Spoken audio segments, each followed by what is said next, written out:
இருக்கும்.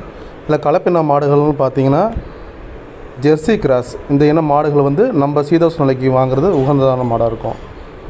வாங்கும்போது கறவை மாடு எப்படி வாங்கணும்னா அதில் வந்து முக்கியமான விஷயம் பார்க்கணும்னா முதல் கறவை, அதாவது முதல் ஈத்தோ இல்லை இரண்டாவது ஈத்தோ முடிஞ்ச மாடாக வாங்கணும். அந்தமாரி மாடுகள் வாங்கும்போது நம்மக்கிட்டேயும் வந்து கொஞ்சம் நாள் மாடுகளும் ஒரு 4-5 கன்று போகிற வரையுமே நல்லா இருக்கும். இதுமாதிரி மாடுகள் எந்த வித நோயினாலும் பாதிக்கப்படாதாக இருக்கணும்.